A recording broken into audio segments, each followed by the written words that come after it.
السلام عليكم ورحمة الله وبركاته. مساء الفل، مساء السعادة، ومساءنا كالعادة سكر بزيادة ومساء التماسي. خليك فاكرني لو كنت ناس، النهاردة أول يوم تقفيل ضرايب يا جماعة.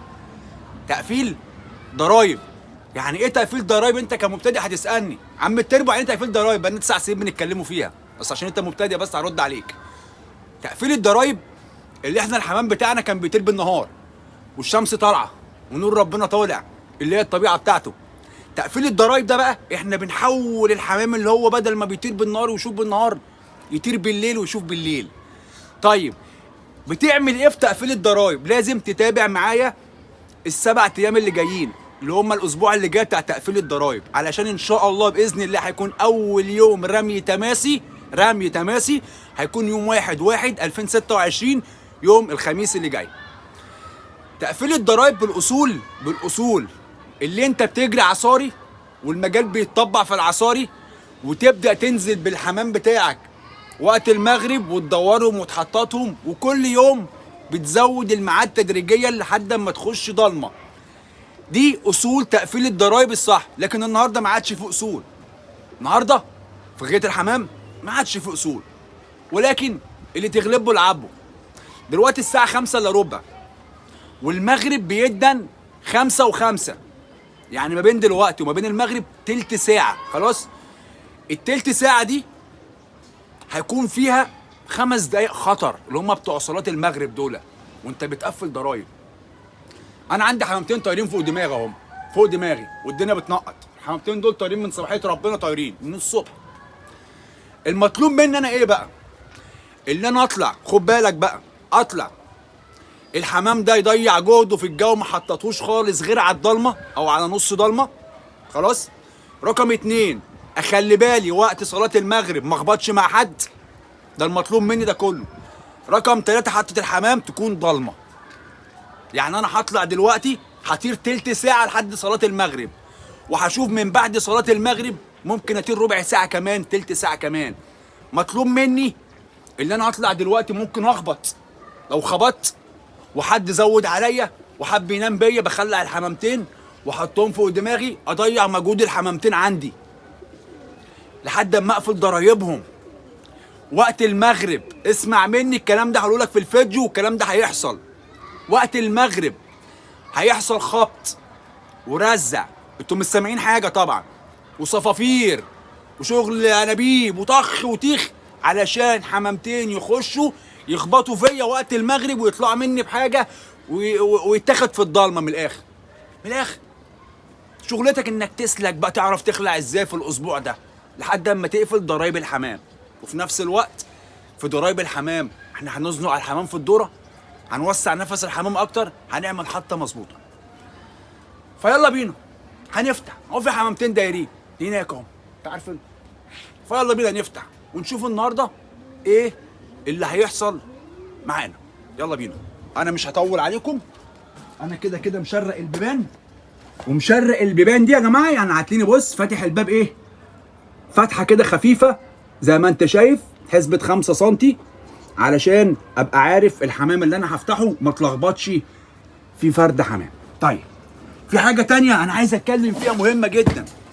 الشبشب اتخلع. الشبشب اتخلع. استنوا بس، انتوا شايفيني كويس عشان اظبط الكاميرا، معلش. بصوا يا رجاله بقى، بصوا اللي انا عايز اتكلم فيه دلوقتي بقى، اللي انا عاوز اتكلم فيه دلوقتي. لو فرد حمام اتخطف منك ساعة صلاة المغرب او بعد صلاة المغرب وانت لسه بتقفل ضرايب الحمام ولزق مع الغاوي والدنيا غمقت عليه، ممكن يتمسك. حتى لو هو جامد، حتى لو هو جامد ممكن يتمسك. ليه؟ ضرايبه مش متقفله، مش هيشوف بالليل حاجه. عشان كده الفتره اللي فاتت انا كنت بحاول على قد ما اقدر احد القطعه بتاعتي. عايز اقطع قطعه مظبوطه. خلاص هنفتحه ونشوف الحمامتين هيعملوا ايه بدون صفاره، بدون رايه. اسمع مني، عشان لو انا حطيت رايه وصفاره فانا اللي هزق حمامتين على الحمامتين التانيين، فانا مش هعمل كده. يطلعوا يطيروا براحتهم، ياخدوا براحتهم، يقطعوا براحتهم، الا لو اتزود عليهم وتكركب عليهم مضطر ان انا اديهم حمام علشان اندح عليهم. خلاص كل ده هنشوفه مع بعضنا النهارده. يلا بينا. بسم الله الرحمن الرحيم.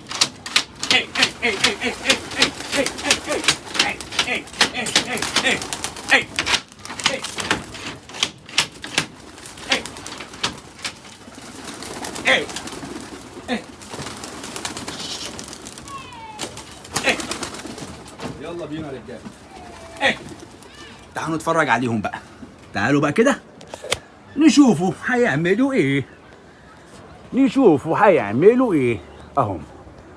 انا ماليش دعوه بيهم خالص، هم طلعوا لموا نفسهم هم هيعملوا شغلهم وهم حافظين بعضهم وانا مدربهم تدريب عالي.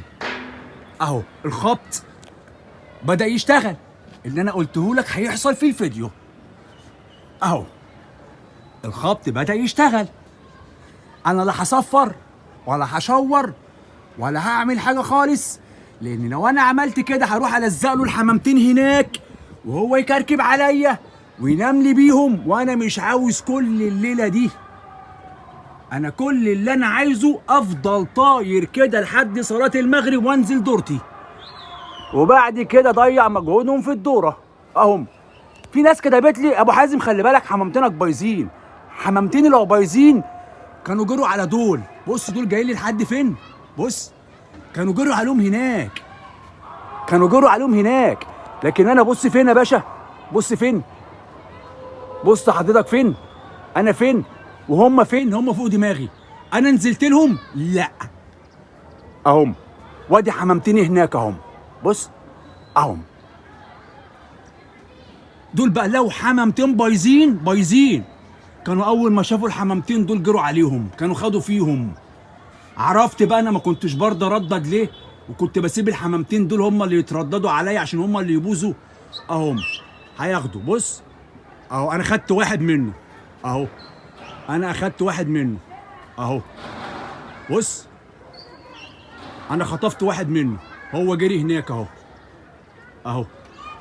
انا معايا واحد بتاعه، واحد بني كده.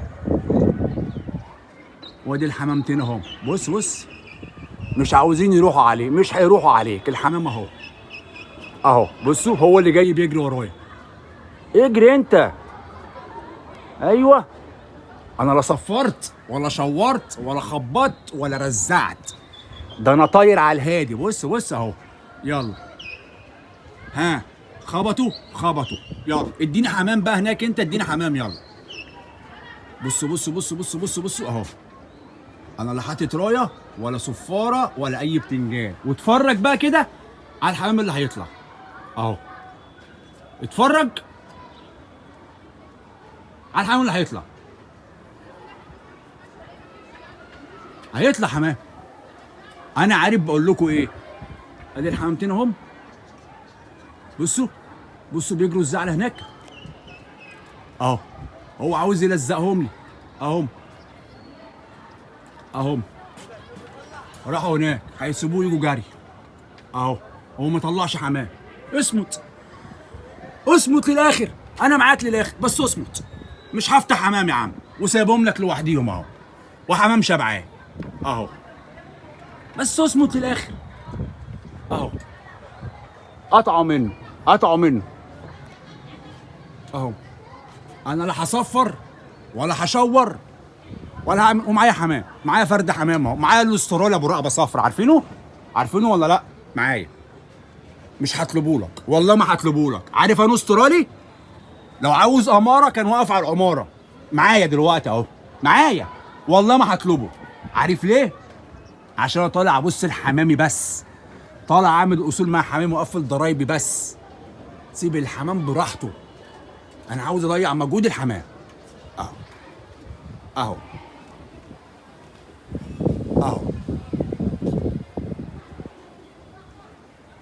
هو خبط هناك طلع يجري. معرفش معاه حمام ولا معهوش حمام، معرفش والله ما اعرف. وادي حمامتين احنا اهم. ومعايا فرد حمام الاسترالي معايا بس مش هحطب بيه اهو. ودول اتنين بقى حمر بقى. انا قلت الراجل اللي جنبي ما تفتحهمش دلوقتي، قلت له ما تفتحهمش وقت النش علشان بيبقى معايا حمام، والحمامتين دول بيخرجوا الحمام اللي عليا. ادي الحمامتين اهم. تمام يا رجاله؟ هسيبهم دايرين هنا. تعالوا بقى نقفلوا البيبان، هنقفل البيبان بتاعتنا وهرجع لكم تاني. قلت لكم تاني يا جماعه، بصوا يا جماعه، انا شايف جبروت مش في الحمام. جبروت مش في الحمام، يبقى في الاخده اللي احنا اخدناها دي جبروت مقطوع بيه هناك اهو. بصوا اهو، جبروت مقطوع بيه هناك، والمغرب هيقدم دلوقتي. جبروت لو ما سلكش نفسه دلوقتي وجه ممكن يزعل، ممكن يزعل يا عزيز يا رب. وادي المغرب قدم. هنا الخطر بقى اللي انا بقول لك عليه بقى، ده الخطر بقى اهو، ده الخطر اهو. احنا هنعمل ايه؟ هنسيبوا الحمامتين برضو دايرين فوق دماغنا، وهرجع لكم بعد اذان المغرب ان شاء الله، وهم دايرين مش هحطكم لكم يا رجاله بعد اذان المغرب. وجبروت جيب السلامه، جبروت طلع منه وجيب السلامه اهم. وادي الحمامتين اهم. المغرب قدم اول اذان واحنا لسه شغالين بقى اهو، نزنق عليهم زنقه حلوه لحد الضلمه. خليك معايا وتابع، تابع شوف هنعمل ايه. خليك معايا للاخر. الشرباص بيحط بس هم مش هيحطوا، هم مش هيحطوا، مش هيحطوا، مش هحططهم، هم مش هيحطوا. طبعا هم ركبوا العالي يا رجاله قوي، ركبوا العالي قوي. رحت اعطيهم المعلم ده عشان يوطيهم شويه علشان الاسترالي اللي هو جبروت يشوفهم. خلاص جبروت اللي تحت خالص ده. خلاص يا جدعان، هرجع لكم تاني بعد صلاة المغرب، بعد الصلاة، ومش هحطط، هفضل زي ما انا كده زانق، مش هحطط. خلاص استنوني عشان ارجع لكم تاني. رجالة انا رجعت لكم بقى دلوقتي الساعة بالظبط 5:30، 5:30 اهو. شوف انت بقى حضرتك الساعة 5:30 عندك دي الجو يبقى شكله عامل ازاي. ما يغركش ان الدنيا مكشفة كده. المغرب خلص والناس روحت وبيتغدوا كمان وانا مدور. بص بقى هنا عامل ايه، رايه هنا اهي، ورايه هنا، وكرسي هنا عليه سلاكة عليه شوال، وسبتهم ونزلت كلفت السلاكة وطلعت لهم تاني اهو اهو.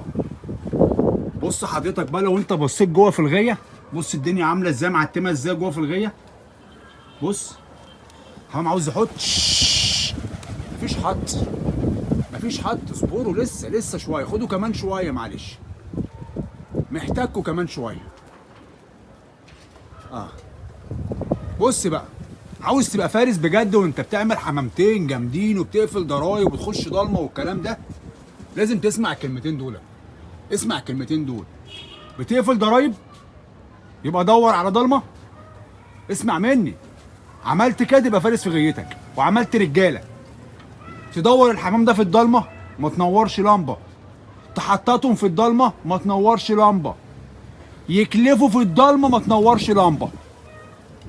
خلاص كفايه كده عليهم، لان الدنيا برضو بدات تقفل وهم بداوا يلوشوا.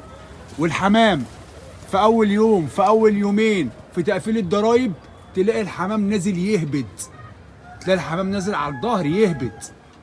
خلاص احنا دلوقتي حوالي دخلنا في الساعه 5:30 و5 يا جماعه، 5:30 و5. تمام. بكره ان شاء الله بعون الله، بكره الجمعه انا بصطاد. ما اعرفش لو جيت من الصيد بدري بقى ايه هحاول اصورهم لكم. جيت متاخر من الصيد مش هفتحهم.